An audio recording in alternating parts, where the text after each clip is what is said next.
Et selon Abu Hurayra radiyallahu anhu, le prophète alayhi salatu wassalam a dit: quiconque désire qu'Allah l'exauce dans les moments de difficulté et d'angoisse, qu'il invoque abondamment au moment d'aisance. Et c'est rapporté par Tirmidhi. Écoutez attentivement. Quiconque désire qu'Allah l'exauce dans les moments de difficulté et d'angoisse. Tu veux qu'Allah subhanahu wa ta'ala soit proche de toi quand ça va mal? Eh bien, fais beaucoup de dua quand tout va bien.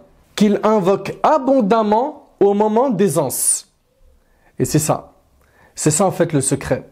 Et nos ancêtres, rahimahumullah, ils ont été comme ça. Le prophète d'Allah, Yunus alayhi salam, subhanallah, méditez un petit peu sur son histoire. Et vous avez remarqué, on vous parle toujours des histoires des prophètes, vous les avez entendues je ne sais combien de dizaines et des centaines de fois, mais c'est les exemples les plus parlants, les plus pertinents. C'est les exemples les plus forts qu'on peut donner à la communauté musulmane. C'est pas pour rien qu'Allah tabaraka wa ta'ala en a fait des exemples et des modèles.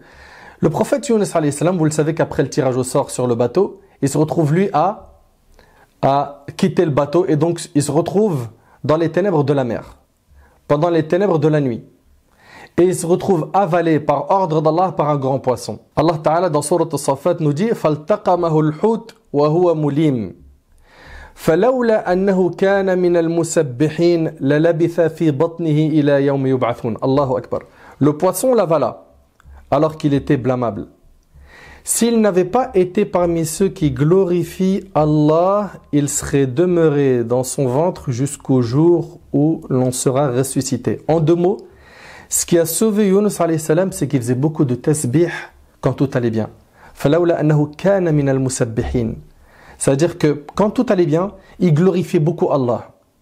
Et c'est ça, ces adorations qu'il a fait pendant les moments d'aisance, qui l'ont sauvé quand il était dans le ventre du poisson. Je te pose la question, mon frère ainsi que toi, ma soeur. Imagine que tu te retrouves dans le ventre d'un poisson, dans la mer. C'est la nuit.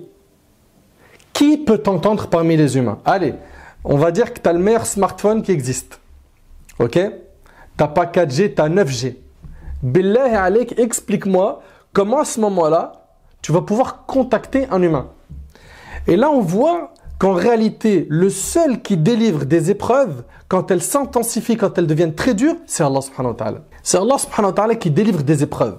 Allah azza wa jal dit: فَنَادَى فِي الظُّلُمَاتِ أَنْ لَا إِلَهَ إِلَّا أَنْتَ سُبْحَانَكَ إِنِّي كُنْتُ مِنَ الظَّالِمِينَ فَاسْتَجَبْنَا لَهُ وَنَجَّيْنَاهُ مِنَ الْغَمِّ وَكَذَلِكَ نُنْجِي الْمُؤْمِنِينَ. Dans Surat Al-Anbiya, Allah subhanahu wa ta'ala il dit: et Yunus, le prophète Yunus, quand il partit irrité, il pensa que nous n'allions pas l'éprouver. Puis il fit dans les ténèbres l'appel que voici, il a dit: La ilaha illa ant subhanak, inni kuntu min adh-dhalimin. Pas de divinité à part toi, pureté à toi, j'ai été vraiment du nombre des injustes.